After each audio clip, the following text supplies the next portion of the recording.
Hello, नमस्ते प्रेक्षकांनो. आज आपण पाहणार आहोत की पाठराखीण या मालिकेमध्ये काय झालं आहे.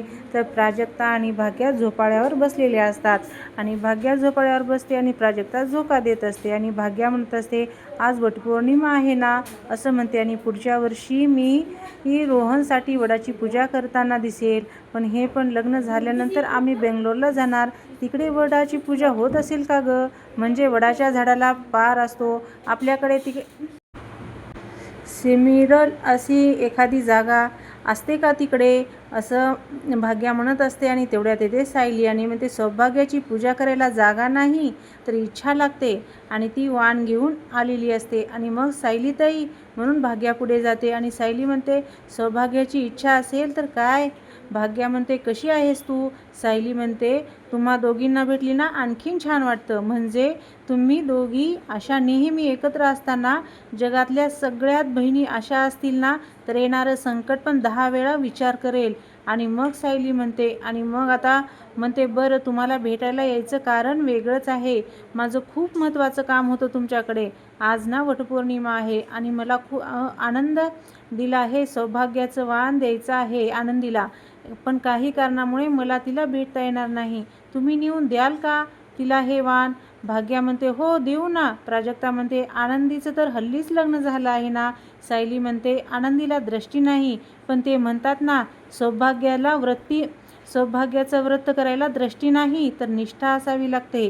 आनंदीचं अगदी तसंच आहे बरं. तुम्ही हे सौभाग्याचं वाण तिच्याकडे जबाबदारीने सुपूर्द कराल ना? तेव्हा प्राजक्ता म्हणते, हो सायलीताई, हे वटपौर्णिमेचं वाण आम्ही नक्की देऊ आनंदीला. तेव्हा सायली म्हणते, हो बरं ठीक आहे, पण वैद्य काका कसे आहेत? त्यांच्याकडे खूप फेमस आहेत. आता प्राजक्ता म्हणते, सगळे खूप छान आहेत. तुझ्या घरचे कसे आहेत? प्राजक्ता म्हणते, सायली म्हणते, सगळे मजेत आहेत. मग सायली म्हणते, बरं तुम्ही दोघीसुद्धा लग्नाचं मनावर घ्या. पुढच्या वर्षी हे वाण मी तुम्हाला द्यायला येईन आणि आपण वटपौर्णिमा एकत्र साजरी करूया, असं म्हणते. भाग्या म्हणते, हो नक्की. आणि तेवढ्यात ताटली वाणाची भाग्याला देते आणि प्राजक्ताला. तेव्हा भाग्या म्हणते, पुढच्या वर्षी तू आम्हाला हे वाण, यावर्षी आम्हा दोघीकडून तुला वटपौर्णिमेच्या खूप खूप शुभेच्छा. आणि मग भाग्या म्हणते, आपण एक सेल्फी काढूया वटपौर्णिमा स्पेशल. सायली म्हणते, चालेल. आणि मग भाग्या स्माईल असं म्हणते आणि सेल्फी काढते. मग आता इकडे भाग्या फोनवर व्हिडिओ कॉल बोलत असते आणि रोहनला. आणि मग ते रोहन लग्न तोंडावर आलं आहे. मला तर विश्वासच बसत नाही. काल मेहंदी झाली तेव्हा मला रिअलाईज झालं, माझं आयुष्य बदलणार आहे. रोहन म्हणतो, आता मज्जा येणार आहे तुला, मस्त आयुष्य जगशील. भाग्या म्हणते, रोहन यार, तू किती रोमॅन्टिक आहेस. मी मेहंदी काढली आणि तू पाहिलीसुद्धा नाहीस. मग हे सगळं प्राजक्ता बघत असते आणि ऐकत असते आणि मनातल्या मनात विचार करते, भाग्या किती खुश आहे. आता मी हिला कसं सांगू, असं म्हणते. आणि मग भाग्या रोहनला म्हणते, हे बघ, असं म्हणते आणि मेहंदीचा हात मोबाईलच्या समोर धरते आणि हे बघ असं म्हणते. रोहन म्हणतो, हात सरळ कर भाग्या. भाग्या म्हणते, हे बघ, तुझं नाव दिसते का तुला ते? रोहन, अगं नीट दाखव ना. तेव्हा भाग्या म्हणते की नवऱ्याने मेहंदीमध्ये नवऱ्याचं नाव शोधून काढलं तर आयुष्यभर नवरा बायकोच्या मनावर राज्य करतो, असं म्हणते. भाग्या म्हणते. मग रोहन म्हणते, रिअली?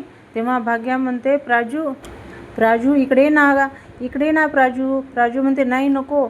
मग यामध्ये रोहनशी बोललीस का कधी? अगं ये ना प्लीज. तेव्हा प्राजू म्हणते, अरे देवा, मामीने मला किचनमध्ये काम सांगितलं होतं, मी करते आणि नंतर येते, असं म्हणून प्राजू तिथून निघून जाते आणि लपून तिथंच थांबते. आणि मग भाग्या म्हणते, अगं प्राजू, असं म्हणते. मग रोहन म्हणतो, काय झालं?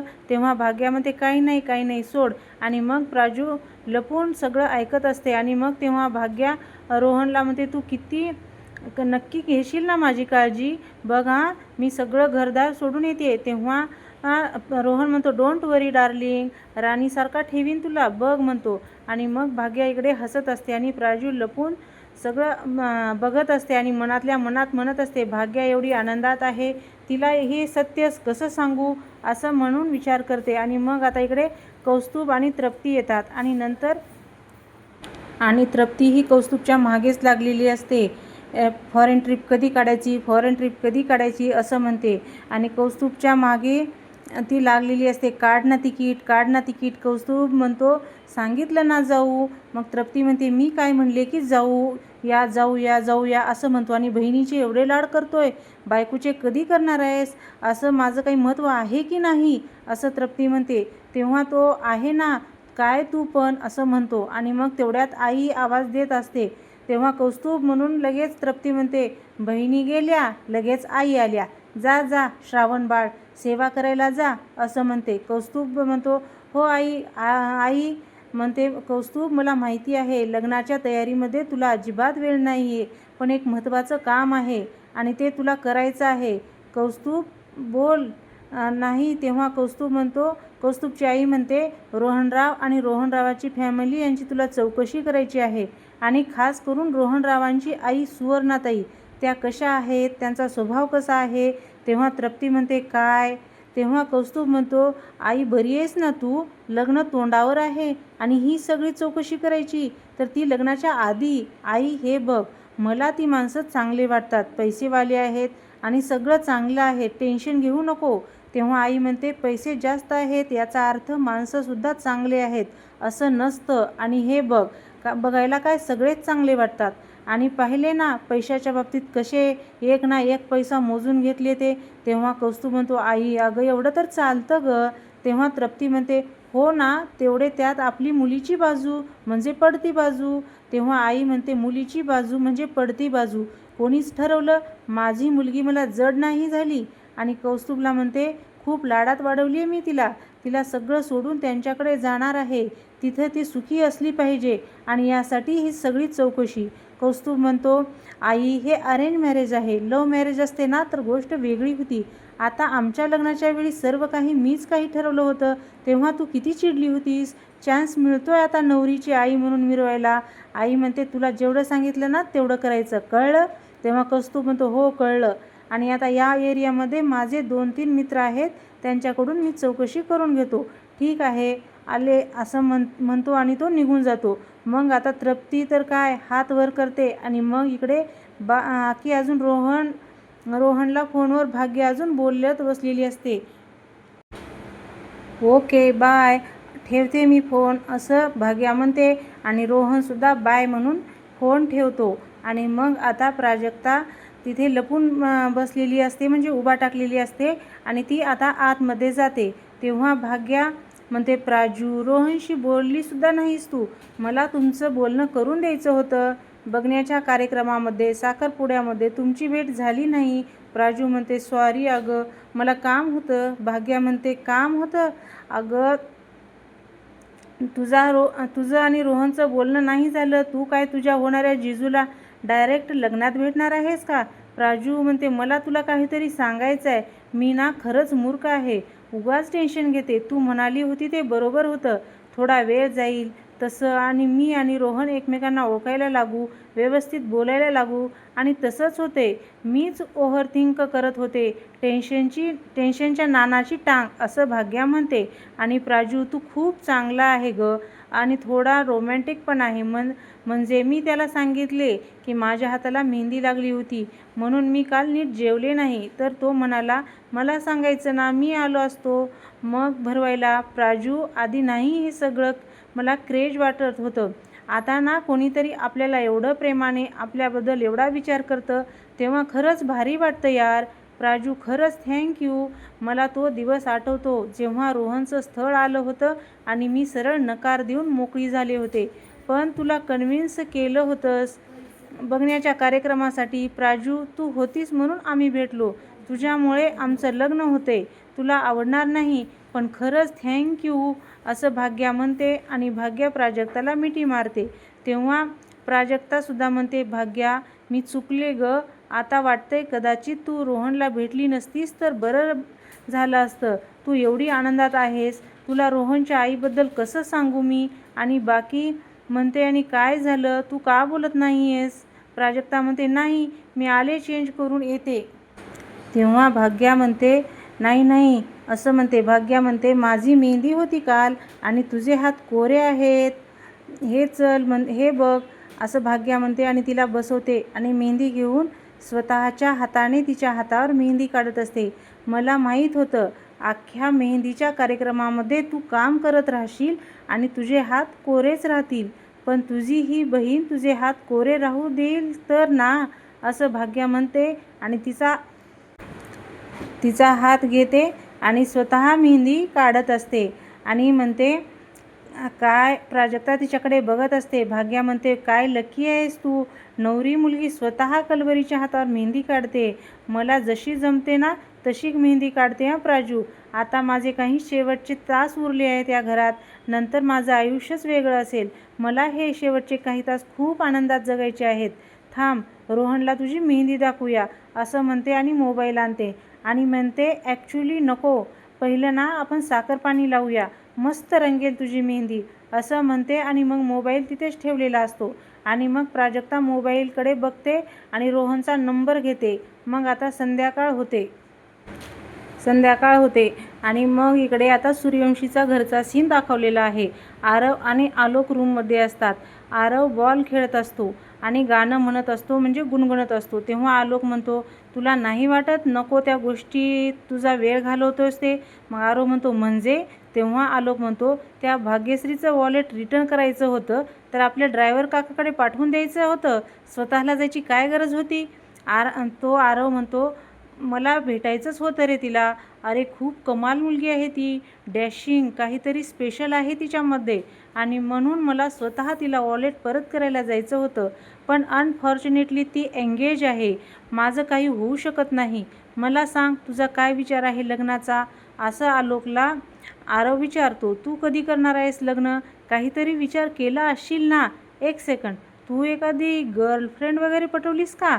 म्हणजे मला तू सांगत नाही आहेस? हे बघ, आपल्या दोघांमध्ये काही सिक्रेट नाही आहेत, तू मला अगदी सांगू शकतोस. हां, आलोक म्हणतो, ज्या दिशेला जायचंच नाही आहे तिकडे जाणारी गाडी मी कशाला पकडू? आणि तुला चांगलंच माहिती आहे, हे लग्न, मॅरिड लाईफ, संसार हे माझ्याकडून ॲडजस्ट नाही होणार. मी एकटा आय एम फाईन. आरव म्हणतो, किती दिवस एकटा राहणार आहेस? लग्न, मॅरिड लाईफ नको बोलणारे खूप लोक पाहिलेत.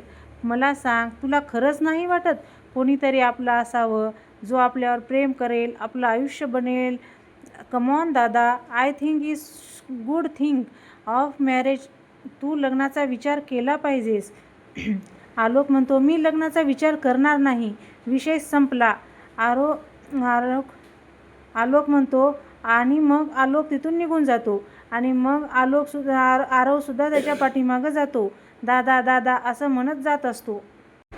आणि मग इकडे सुलोचना काहीतरी फाईल घेऊन बसलेली असते आणि मग तेवढ्यात आलोक येतो आणि पाठीमागे आरवसुद्धा येतो आणि मग तिथे गिफ्ट ठेवलेले असतात. त्या गिफ्टला लाल गुलाबाचे फुलं लावलेले असतात आणि ते आलोक पाहतो आणि आरवसुद्धा पाहतो की त्या गिफ्टला लाल गुलाबाचे फूल लावलेले आहे म्हणून.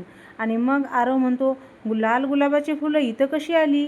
यामुळे आलोक दादाला ट्रिगर होईल म्हणतो. आणि तेवढ्यात आलोक धावत पळत येतो आणि गिफ्टकडे जातो आणि त्या गिफ्टला लाथा घालतो आणि ते गिफ्ट इकडे तिकडे फिरकावत असतो आणि सगळीकडे फेकाफेकी करत असतो. आणि मग दादा शांत हो, दादा शांत हो, असं म्हणत आरव त्याच्या पाठीमागं गेलेला असतो. आलोक म्हणतो, मला हा रंग नको आहे, म्हणून तो पायाने तुडवत असतो. आणि मग आरव म्हणतो, दादा दादा म्हणून त्याच्या पाठीमागं जात असतो. आणि मग आरव एक एक फूल घेऊन तो खिशात घालत असतो. आणि मग ती सुलक्षणा, हे सगळं तुझ्यामुळे होते, तू कारणीभूत आहेस, असं सुलक्षणाच्या पुढे जाऊन आलोक तिच्याकडे बोट दाखवून म्हणत असतो रागारागात. आणि मग आरव म्हणतो, दादा शांत हो, दादा शांत हो, असं म्हणतो. आणि मम्माने गुलाबाची फुलं नव्हती आणली, प्लीज कम ऑन, असं म्हणतो. हे बघ, मी सगळी फुलं टाकून दिली आहेत, तुला दिसतात का आता कुठं फुलं? मी फेकून दिली आहेत. असा रंग आणि या घरात त्या रंगाचा आता काही नाही. तू शांत हो प्लीज दादा, कम ऑन दादा दादा, असं म्हणत आरव म्हणत असतो. आणि मग दादा माझ्याकडे बघ, एक काम दो दादा, प्लीज दादा, असं आरव म्हणत असतो. आणि मग आरव त्याला मिठी मारतो. आलोकसुद्धा त्याला मिठी मारत असतो आणि आलोक आता शांत होतो असं आलोक म्हणत असतो आणि आलोक तिथून निघून जातो. आणि मग आता आरवसुद्धा दादा म्हणत त्याच्या पाठीमागे जात असतो. मग आरव पाठीमागे येतो आणि सुलक्षणाला म्हणतो, विधी मनात तिच्या नवऱ्याला म्हणते, मला वाटतं आलोक दादाने आज मोठी आईला मारतात की काय, ते तर मारू शकतो असं विधीचा नवरा म्हणतो. आणि मग मोठी आई सगुणाकडे जातात आणि सगुणाला म्हणतात, किती वेळा सांगितले तुम्हाला, डोळ्यात तेल घालून लक्ष ठेवा, ते लाल रंगाचे फूल घरात आलंच कसं, तुम्हाला माहिती आहे ना लाल रंग या घरात चालत नाही म्हणून. लक्ष कुठे असतं तुमचं, असं सुलक्षणा सगुणावर ओरडत असते. तुमच्या हलगर्जीपणामुळे हे सगळं झालं. तेव्हा सगुणा म्हणते, सॉरी मॅम असं म्हणते. सुलक्षणा म्हणते, सॉरी माय फूट, काय करू तुझ्या सॉरीचं. आरो म्हणतो, सगुणाताईला कशाला ओरडतेस, त्यावर काय होणार आहे. दादाला लाल रंगाची भीती कशामुळे वाटते हे तुला व्यवस्थित माहिती आहे. आणि मग तोही तिथून आरव निघून जातो. आणि मग इथे अंबिका येते आणि अंबिकाला सुलक्षणा म्हणते, अंबिका तुला कळलं आलोकच्या लग्नासाठी मी का घाई करत होते ते. एकदा त्या प्राजक्ताला सून म्हणून या घरात आली की तिच्या पद्धतीने आलोकला या ट्रॉमामधून बाहेर काढेल. भूतकाळाचा ठसा जो त्याच्या मनावर उमटला आहे तो ती दूर करेल, पुसून टाकेल. सूर्यवंशीच्या घरात उद्या पार्टी होणार, उद्याच्या उद्या आपल्या घरात पार्टी होणार. तेव्हा अंबिका म्हणते, पार्टी, कसली पार्टी. तेव्हा सुलक्षणा म्हणते, आरव परत घरी आला त्याची पार्टी असं सांगा सगळ्यांना, कारणसुद्धा पटेल. तेव्हा अंबिका म्हणते, जाऊबाई तुमच्या मनात नेमकं काय चाललंय, मला काहीच कळत नाही. सुलक्षणा म्हणते, इतकी वर्ष बाहेरच्या माणसासाठी आपल्या घराची दारं बंद होती, ती पहिल्यांदा सगळ्यांसाठी उघडतील. आपली फॅमिली, फ्रेंड, बिझनेस असोसिएट सगळ्यांना आमंत्रण द्या आणि प्राजक्ताला सुद्धा आमंत्रण द्या. अंबिका म्हणते, पण आलोक काय, म्हणजे तो एवढी माणसं बघेल आणि पुन्हा ट्रिगर झाला तर. अंबिका म्हणते, आणि मग नाही एवढ्या माणसाची सवय नाही ना म्हणून. आणि इतकी वर्ष तुम्ही त्याला बाहेरच्या माणसापासून लपवून ठेवले आणि अचानक तो सगळ्यासमोर आला तर. सुलक्षणा म्हणते, तेच तर हवंय मला. अंबिका म्हणते, म्हणजे. सुलक्षणा म्हणते, उद्या पार्टीत आलोक जगाच्या समोर येईल, फक्त प्राजक्ताला हे वाटलं पाहिजे की आलोक बाहेर यायला ती जबाबदार आहे आणि पुढे काय करायचं ते मी बघते. अंबिका म्हणते, जाऊबाई या सगळ्यामुळे आपल्या कंपनीचं नुकसान होण्याची शक्यता आहे. इतकी वर्ष आलोक कंपनी सांभाळतोय असा आव तुम्ही निर्माण केलाय आणि मग कोणतेही काम करण्यासाठी तो कॅपेबल नाही आहे हे जर बाहेरच्या लोकांना कळलं तर तो असा आपल्यावरचा विश्वासही उडेल, आपण त्याला फसवतोय अशी भावना निर्माण होईल. आलोक जगासमोर आला तर नाही असं म्हणते. आणि आलोक जेव्हा समोर आला तर सूर्यवंशी घराण्याची प्रतिष्ठा पणाला लागेल, कोट्यावधींचं नुकसानसुद्धा होईल आणि कंपनीचं, असं अंबिका म्हणते. तेव्हा सुलक्षणा म्हणते, हे नुकसान नाही अंबिका, ही गुंतवणूक आहे, हे माझ्या आलोकच्या भविष्यासाठी असं म्हणते. आणि एक गोष्ट लक्षात ठेव अंबिका, एका आईने केलेला त्याग त्याला नुकसान नाही म्हणत, त्याला आईचं प्रेम म्हणतात असं सुलक्षणा म्हणते. आणि मग इथेच आपला आजचा भाग संपतो. आता उद्याच्या प्रोमोमध्ये दाखवलं आहे की प्राजक्ता ही रोहनला भेटायला जाते आणि म्हणते की तुला आणि तुझ्या आईला पैसे उकळण्यासाठी म्हणून भाग्यासाठी लग्न करतोयस, बरोबर ना, असं प्राजक्ता म्हणते. आणि मग इकडे घरी आल्यानंतर प्राजक्ताला मामी म्हणते की मामी खरंच मी सांगते, भाग्याचे लग्न मोडायचा मी प्रयत्न केला नाही असं म्हणते. आणि तेवढ्यात भाग्या तिला व्हिडिओ दाखवते की रोहनला भेटलीस तू, माझ्या नवऱ्याला मला न विचारता माझ्या होणाऱ्या नवऱ्याला डायरेक्ट प्रश्न विचारायला का गेली होतीस असं भाग्य तिला विचारत असते. आणि मग काय होणार आहे उद्या ते आपण उद्याच्या भागातच पाहूया. त्यासाठी तुम्हाला उद्याचा भागसुद्धा पाहावा लागेल. तुम्हाला हा व्हिडिओ कसा वाटला, आवडला असेल तर लाईक करा, शेअर करा आणि सबस्क्राईब करायला विसरू नका. व्हिडिओ शेवटपर्यंत बघितला त्याच्यासाठी धन्यवाद.